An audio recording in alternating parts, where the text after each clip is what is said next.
LiberalViewer present.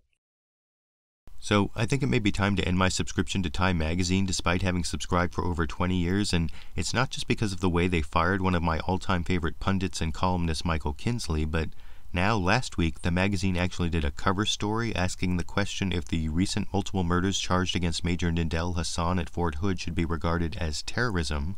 But then in the article, after mentioning a study finding 109 different definitions of terrorism, Time only gave one, the definition from the FBI, calling terrorism, quote, a crime that endangers another person or is violent with a broader intent to intimidate, influence, or change policy or opinion, unquote. And providing just that one flawed definition is not what I'd expect from a news magazine, but it's actually more like what I'd expect from our friends at Fox, who are asking the same question this week and had on former George W. Bush Attorney General Michael Mukasey, whose answer to the question as to why the Fort Hood attack was terrorism had similar flaws, as I'll explain after you watch it, and be sure to listen for Fox News anchor Steve Doocy's incisive follow-up non-question near the end in this clip. You have an avowed terrorist, somebody who says that he believes that Americans, that infidels should be killed, somebody who believes that our troops are to be opposed, and this is somebody who is in the Army professing these things, somebody who gets up and shouts Allahu Akbar before he starts mowing down members of the military.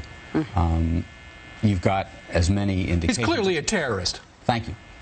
Now, what's missing in Mukasey's meandering definition there is also missing from the FBI definition reported in Time, which is what I consider the defining characteristic of terrorism, the targeting of civilians. And that FBI definition of any crime committed for ideological reasons that could endanger a person is such a broad categorization, it could include many acts of civil disobedience that might lead to a violent confrontation, like those famous lunch counter sit-ins fighting for desegregation in the 60s, and that's because by broadening terrorism to include any violent ideological crime, the FBI definition modifies the victims of terrorism to include a more primary focus on the state as victim.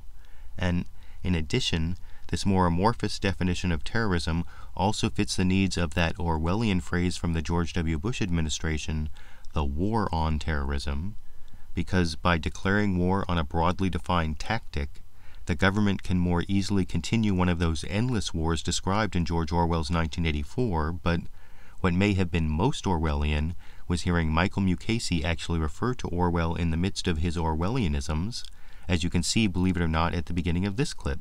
George Orwell was right when he wrote that words influence people's attitudes toward politics and people's behavior.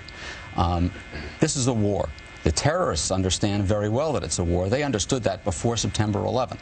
If we keep calling it things like a foreign contingency operation or a man-made disaster, we may fool some of the American people. Some of the people who say that may even fool themselves because they seem to have a great capacity for self-delusion. But the people who won't be fooled are terrorists. No, I don't really think al-Qaeda terrorists actually consider themselves terrorists, because I've read these elaborate rationalizations they have which for them legally justify their acts, which is why the concept of lawfulness is just a distraction in a definition of terrorism, and which is why I prefer a definition like the one I found from a UN convention to suppress terrorist financing, which, after references to previous definitions, calls terrorism an act, quote, intended to cause death or serious bodily harm to civilians or non-combatants when the purpose of such act, by its nature or context, is to intimidate a population or to compel a government or an international organization to do or to abstain from doing any act, unquote. Now, that definition focuses right on the targeting of civilians and doesn't need to even make the act a crime, which is much better than the previous ones, I think, but I want to know what you think.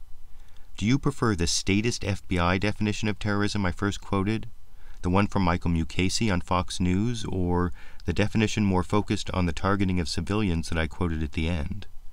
And though as I make this video there's a lot more investigation needed to determine what really happened, do the facts we know about the attack on Fort Hood make it sound more like an act of terrorism or more like something else? YouTube, you decide.